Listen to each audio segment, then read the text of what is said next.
surprising ways. Several years after I married, my father-in-law called me aside for a confidential talk. He and his wife were of an older generation than my parents. They had come to America in their early 30s with 2 children and had already seen something of the world. My father-in-law had in fact served in the Russian army during the Russo-Japanese War of 1904 to 1905. Now he was disturbed over a matter of some delicacy. It turned out that my parents had failed to present their new son-in-law with a tallis, prayer shawl, on our marriage. This was a source of steady personal embarrassment to my father-in-law, since his son came frequently to his little shul to join him in the services, and was still wearing his little boy's tallis, given to him when he was 13. Upon his marriage, he should have put on an adult tallis, made of wool, and that hung to the knees. The cause of the problem soon became clear. There was no ill will on the part of my parents. This was not a subtle display of displeasure with their son-in-law. Their omission of this traditional gift was due to sheer ignorance. When they had left the old country and its intricate social web, my parents had each been too young to have noticed this custom. For them, as for their children, it was lost, like so much else. What they had not learned, what they did not know, they could not transmit. Culturally, then, these children, as adults, skated on very thin ice, wedded to the culture they had brought with them and its language, yet not really adept in it. And once in America, it was too late to learn any more. But how American were they? Once again, there is a whole spectrum of examples. There were those who persevered in making themselves American, went on to high school, even to college, and entered professional careers. Others lived their whole lives in a strange never-never land, speaking a very shallow version of the language they had brought with them, and later learning an equally shallow version of the language of their new country. For all of them, it took heroic efforts just to stay afloat, to keep their jobs, and it took a very adventurous temperament to move ahead.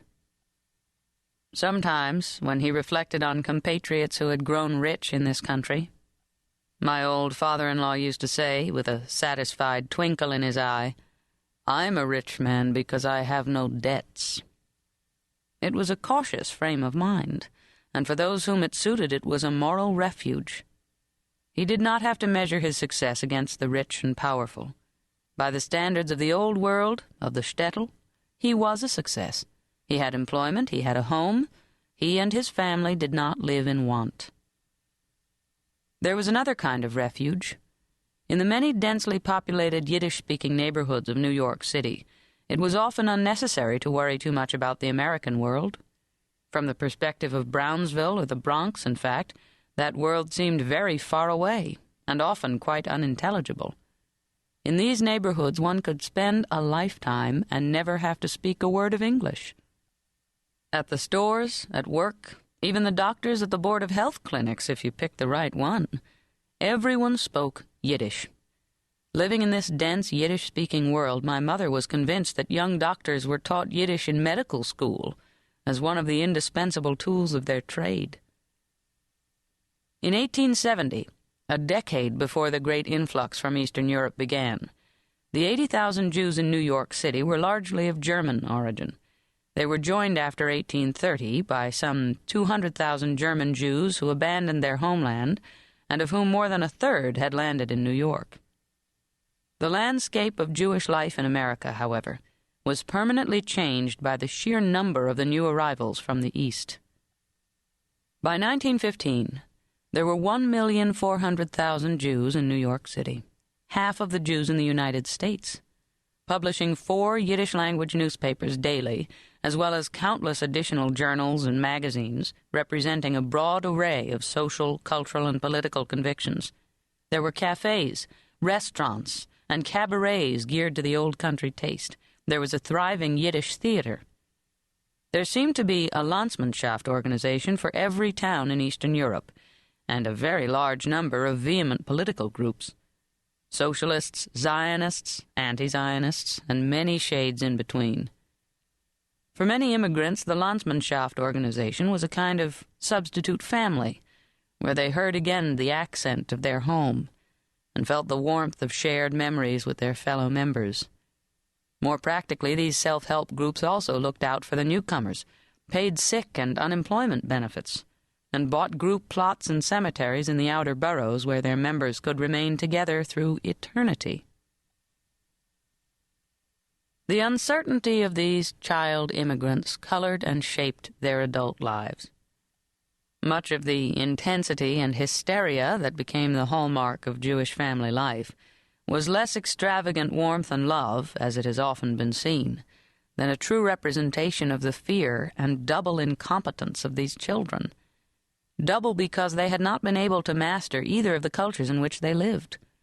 Their children early came to recognize this incapacity, as at an early age they were required to read and interpret notices from the gas company, from school, as well as other official communications that came in the mail. The very appearance of these letters would throw the parents into a panic, only allayed with difficulty when it turned out that the gas company was notifying its subscribers that there would be a temporary suspension of service on the next Tuesday between 9 and 11 a.m.